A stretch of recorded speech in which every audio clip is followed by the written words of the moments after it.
सामाजिक बांधिलकीमध्ये जर विचार केला प्रामुख्यानं तर मी आहे सध्या डॉक्टर बालाजी मोरे यांच्यासोबत आणि शिवशक्ती होमिओपॅथिक क्लिनिक म्हणजे तुम्ही जर मेन रोडला आलात वर्कशॉप पासून पण्याच्या टाकीपासून भाग्यनगरकडे तर सेंट्रल आज गणपती मंदिरच्या समोर सरांचं खूप मोठं क्लिनिक आहे आणि या क्लिनिकमध्ये आज RR मूव्हीज लाईव्ह या नांदेड या चॅनलवर व्हिडिओ टाकण्याचा माझा खास उद्देश की माझा स्वतःचा मुलगा ज्याचं वय 22 वर्ष आहे त्याला एक 7-8 ते 8 दिवसापूर्वी पेन खूप होत होतं आणि मूतखड्याचा आजार होता निश्चितच.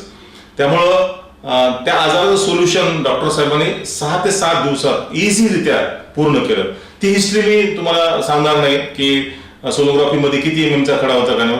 डॉक्टर साहेब हायेस्ट किती रेकॉर्ड आहे आपल्याकडे, किती MM चा खडा आपण हे करू शकतो, डायरेक्ट करू शकतो? माझ्याकडे आता 25 ते 26 MM पर्यंत डिझॉल्व करून काढलेले आहेत आपण होमिओपॅथीद्वारे.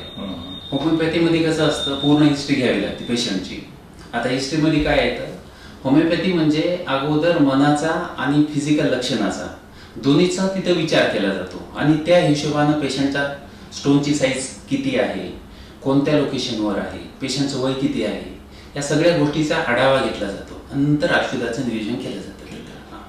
आता आपण 25-26 पर्यंत काढलेले आहे. आता 5-6 MM चा स्टोनचा एखादा केस माझ्याकडे आली, ते अडकलेलं असतं युरेटर मध्ये स्टोन.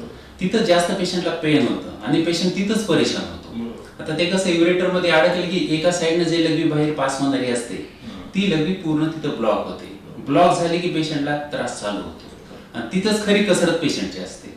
तर त्या लोकेशन मध्ये आम्ही जर व्यवस्थित पेशंटचं नियोजन करून औषध दिलं तर त्याला प्रॉपर 2 ते 3 मिनिटांमध्ये त्याचं पेन कमी होतं आणि नॅचरल रित्या त्याचा स्टोन बारीक होऊन हळूहळू बाहेर पडतो. वास्तविक जर पाहिलं आपण तर कोणाला असं होऊ नये, पण हा पेन होऊ नये. कारण मी माझ्या मुलाला जर पाहिलं हा पेन होते वेळेस तर तो असं तडफत होता आणि कुटुंबामध्ये आपल्याच कुटुंबातला एखादा मुलगा मुलगी किंवा नातेवाईक तडफत असेल तर निश्चितच बाकीच्या कुटुंबाच्या सभासदांना ती भावना त्याचा तडफण्याचा उद्रेक वगैरे पाहता येणार नाही. आणि यावर डॉक्टर साहेबांनी जी कमांड केली मागच्या 15-20 वर्षापासून नांदेड शहरामध्ये, तर म्हणजे पेशंट जर पेन होत असेल उचलून आणला असेल तरी डॉक्टर साहेब त्याला लगेच पेन रिलीफ करून ट्रीटमेंट करून वापस पडतो, चालत जातात पेशंट. ही मोरे सरांची ख्याती आहे. डॉक्टर साहेब अशी काही केस मुतखड्यासोबतच बाकीच्या भंगदर आणि याच्याबद्दल तुम्ही इलाज करताय? आहे ना, जसं आता मुळव्याध आहे, भगंदर आहे, फिशर आहे. याच्यामध्ये इथं काय असतं, सगळ्यांची चूक, मेन महत्वाची जी चूक आहे पेशंटची, पेशंट डाएट चेंज करायला तयार होत नाही.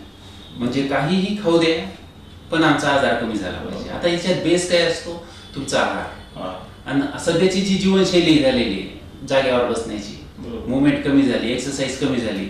मग तिथं जर तुम्ही थोडी एक्सरसाइज सकाळी करण्याची सवय लावलात आणि आहार जर टिपिकल घेतलात प्रॉपर, जसे की सकाळी फलाहार तुम्ही करायला पाहिजे, थोडं सॅलेड वगैरे जेवणामध्ये करायला पाहिजे, रात्रीचं जेवण थोडं लवकर करायला पाहिजे, तर हे प्रॉब्लेम टाळले जातात. पण लोकांची मानसिकता अशी झाली की ते करायला तयार नाही. त्याच्यामुळे हे प्रॉब्लेम. मी अगोदर मार्गदर्शन आहाराबद्दल करतो जेणेकरून कमी झाल्यानंतर तुम्हाला परत माझ्याकडे सुद्धा यायची गरज पडू नये. माझ्याकडे पेशंट कसा यायला टाळेल हे मी करून देतो. बाकी आता त्याचं कमी होईल औषधाने, सध्या करंट झालेली जी स्टेज आहे ती कमी होते त्यामुळे. पण परत यायचं का न यायचं त्यातच ते आजार आहे आणि ते जे झालेले ते शेड्यूल आहे ते जर चेंज केलं, आहार जर व्यवस्थित केला, व्यायाम जर केला थोडा, तर त्याला प्रॉब्लेम भविष्यात येणार नाही. हे प्रिकॉशन जर टाळली तर भविष्यात त्याला हा त्रास होत नाही असं मला वाटतं. वास्तविक पाहता आपण मुतखड्याचा जर बाकीच्या थेरपीनुसार जर आपण विचार केला, ऑपरेट करणे म्हणजे काय, काही क्षकिरणाने फोडून काय असेल किंवा ऑपरेशन करून काय असेल ती मेथड असेल वगैरे समजा, पण त्या मेथडपेक्षा होमिओपॅथिक मध्ये डॉक्टरांचा जो हातखंड झालेला आहे की साध्या 1-2-3 बॉटलमध्ये छोट्या छोट्या गोळ्याद्वारे एक 5 ते 6 दिवसात ते इन्स्टंट ऑपरेट करतात मुतखडा आणि असलेल्या रुग्णाला रिलीफ करतात. हा खूप मोठी बाब आहे. तर मित्रांनो, RR मूव्हीज लाईव्ह नांदेडच्या मार्फत या विषयी मी हा वैद्यकीय सल्ला म्हणून तुम्हाला निश्चितच ठरू शकेल की म्हणजे 12 MM 18 MM चा इतक्या मोठा साईजचा खडा डॉक्टर साहेब ज्यावेळेस ट्रीटमेंट करतात निश्चितच, तर सॅटिस्फाय पेशंट पुन्हा माउथ टू माउथ पब्लिसिटी द्वारे सरांकडे येतो. आणि म्हणजे माझ्या ओळखीचे मागच्या 3-4 वर्षामध्ये भगंदरचे असेल, फिशरचे असेल 1-2 पेशंट माझे रिलेटिव्ह सरांनी इन्स्टंट म्हणजे अमरावती नागपूर तिकडच्या भागातल्या पेशंटला इथून आम्ही औषधं वगैरे सप्लाय करतो. ही डॉक्टर साहेबांची खूप ख्याती आहे. म्हणजे एकदा जर तुम्ही सर्व्हिस सेवेसाठी आलात या ठिकाणी तर निश्चितच पुढच्या भविष्य काळामध्ये आपल्याला या आजारापासून आर्थिक बाजूने तर समाधान होईलच. डॉक्टर साहेब जनरली दुसरा प्रश्न विचारतो की आपल्या थेरपीमध्ये आणि बाकीच्या खर्चाचा आढावा कसा आहे, म्हणजे असं विचारलं खरं पाहिजे बाकीच्या. आता याच्यात कसं आहे, पॅथी वेगवेगळी आहे, बरोबर, ॲलोपॅथी हा विषय वेगळा आहे, बरोबर. त्यांचा सर्जिकल युनिट आहे. आता तसं बघितलं तर दोष त्यांचा नाहीये. आता 10-12 mm चा जर स्टोन असेल आणि जर युरेटर मध्ये स्टोन तुमचा अडकलेला असेल आणि त्यांच्याकडे ऑप्शन दुसरा नाहीच ना तिथं, त्यांनी ते सर्जरीच करणार तिथं आणि त्यांच्या ठिकाणी ते योग्य आहे. मी म्हणत नाही. आता आमची पॅथीचं हे जे होमिओपॅथी आहे याच्यामध्ये ऑप्शन्स आहेत म्हणून ते आम्ही करू शकतो. याच्यात ना त्यांचा दोष आहे ना आमचा काही प्रॉब्लेम नाही. याच्यामध्ये आम्ही करू शकतो कारण हे एक होमिओपॅथीचं मी तर म्हणतो की सर्वांसाठी एक वरदान. आपल्या नॅचरल पद्धतीने जसं आपण आजाराचा समूळ नाश करू शकतो फक्त होमिओपॅथी कडून. हा, तर त्याची फीस असते ती बरोबर, त्यांची फीस. आता ते सर्जिकल युनिट असल्यामुळे त्यांना ते पूर्ण खर्च बजेट वगैरे जास्त जातं ना, तर ते काढावं लागतं त्यांना त्याच्यामधून. त्याच्यामुळे ते मला वाटत नाही त्यांचे दोष आहे त्याच्यामध्ये. ज्या ज्याच्या पॅथीचं जे वैशिष्ट्य असतं त्याप्रमाणे करावं. एक सर्वसाधारण जर आपण बारकाईने अभ्यास केला किंवा अनेक पेशंटला सुद्धा माहित असेल की एक 30-35 हजार रुपये किंवा 20-25 रुपये काही ना काही अशी मोठी रक्कम निश्चितच तुम्हाला त्या सर्जिकल ट्रीट बाकीच्या गोष्टीला लागणारच ठरली.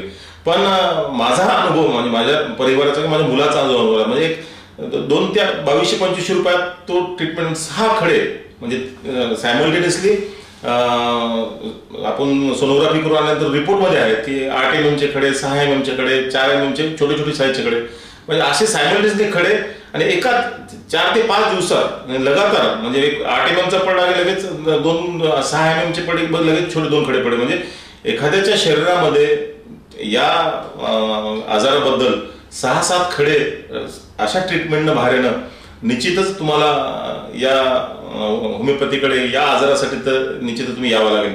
मी एक प्रेक्षक म्हणून एक सामाजिक बांधिलकी म्हणून मी तुम्हाला विनंती करेल की अशा आजाराकडे ज्यावेळेस तुम्ही जाता तर निश्चितच मोरे सरांचं हॉस्पिटलला एकदा जरूर भेट द्या आणि तुमच्या आजारावर तुम्हाला त्याचे हे होईल, प्रॉब्लेम सॉल्व्ह होतील अशी अपेक्षा करतो. सर आणखी माझा प्रश्न होता की आपण बाकीचे जे भगंदर आणि याच्याबद्दलची ट्रीटमेंट करतात तर त्याच्या काय सर्व्हिसेस आहेत, म्हणजे कसं किती दिवसात त्याचं कमी प्रमाण होतं किंवा कारण हे सगळ्या केस तुमच्याकडे येणारे केसेस मुतखडा म्हणजे त्रास आजार आणि तो भाग भगंदर किंवा फिशर म्हणलं तरी तोही त्रासच गोष्ट आहे. म्हणजे हो ना, हो ना. त्याला कालावधी किती दिवसाचा असतो? आता सपोज आता एखादा माझ्याकडे पेशंट आला तर पेशंट म्हणतो की सर मला मागच्या 3 दिवसामध्ये असं वाटायला की रक्त पडतं आणि थोडी सूज आलेली आहे, मला आयुष्यामध्ये असं कधीच झालं नाही. म्हणजे त्याची सुरुवात कधी झाली? या 4 दिवसात. त्या पेशंटचा 8 ते 10 दिवस त्याला खूप झाले कमी होण्यासाठी. आता दुसरी केस, इथे एक पेशंट काय म्हणतो सर मला 5-6 वर्षापासून त्रास आहे, माझं खानपिन त्याचं काय किराणा दुकानावर बसतो म्हणजे त्याचं बसून काम, व्यायाम करत नाही, 2-3 गाठी येत पण रक्त नाहीये. मग अशा पेशंटला थोडा एखादा महिना, 2 महिने, 3 महिने कधी कधी लागू शकतात. ते डिपेंड करतं की त्याची टेंडन्सी कशी आहे, डिपेंड करतं त्याची स्टेज कोणती आहे. मग ते त्याला जेव्हा आम्ही हिस्ट्री घेतो प्रॉपर त्या हिस्ट्रीमध्ये हे लक्षात येते की त्याला कधीपासून आजार आहे आणि त्याचा जो म्हणजे प्रोफेशन आहे, ज्याचा जो धंदा व्यवसाय जो करतो त्याच्यावर सुद्धा काही गोष्टी अशा लक्षात येतात की त्याला जे त्रास झालाय त्याचं गणित आम्हाला लावता येतं त्याच्यामधून. त्या हिशोबाने आम्ही ठरवतो वेळ वगैरे पेशंट. ते किती दिवसात सॉल्व्ह होतो प्रॉब्लेम, म्हणजे फिशरचा असेल किंवा भगंदरचा असेल किंवा मुतखड्याचा असेल 6 दिवस असं काय कालावधी? मुतखड्याचा जसं 6 mm आहे तर माझा एक आतापर्यंतचा जो अभ्यास आहे, आतापर्यंत जे माझं रेकॉर्ड आहे 5-6 mm चा स्टोन तुमचा 2 किंवा 3 आठवड्यामध्ये इनफ आहे. म्हणजे 80% केसेस पडलेले आहेत. आता तुमची केस मध्ये माझ्या मते हे 12 mm, 8 mm, 7 mm, 6 आणि 4 असे 5 स्टोन होते आणि गॉल स्टोन मध्ये एक 15 mm चा एक स्टोन काहीतरी होता. तर आता हे 6 स्टोन पडलेलं माझं दुसरं तर तिसरंच रेकॉर्ड आहे. म्हणजे एकाच डोस मध्ये 6 दिवसाच्या 5व्या दिवशी तुमचे 5ला 5 स्टोन पडले. हे चांगली अचिव्हमेंट आहे ना. तर आम्हाला समाधान वाटतं की आता मी काय एक्सपेक्ट केलं तर जसं तुम्ही क्वेश्चन केलं आता मी सांगितलं होतं ताईला की बाबा हे एवढे की असे स्टोन आहेत, या साईजचे स्टोन आहेत, मला 3-4 आठवडे यायला लागतील म्हणून तुम्हाला 1-1.5 महिन्याचा कालावधी सांगितला होता. एखाद्या आठवड्यात जास्त सांगतो पेशंटला म्हणजे गैरसमज होऊ नये पेशंटला, त्याच्यासाठी असं सांगतो. आणि हे केस तुमची 6 दिवसामध्ये झाली क्लिअर. म्हणजे असं काही नाही त्याच्यात मी तुम्हाला 15 दिवस सांगितले तर ते 20 दिवसापर्यंत कधी कधी जाऊ शकते, कधी ते 6 दिवसात 7 दिवसात सुद्धा प्रॉब्लेम सॉल्व्ह होऊ शकतो. निश्चितच मित्रांनो, हा व्हिडिओ पाहताच तुम्हाला एक विचारायला असेल की तुमचे नातेवाईक, परिवार, हितसंबंधित अशा अनेक लोकांना हा आजार, त्रासदायक आजार मूतखड्याचा, याच्यापासून मुक्ती मिळवण्यासाठी थोडंसं एक वेळेस निश्चित नांदेडच्या या मध्य ठिकाणी, भाग्यनगरच्या या मध्य ठिकाणी शिवशक्ती होमिओपॅथिक या सरांच्या हॉस्पिटल भेट द्या. धन्यवाद.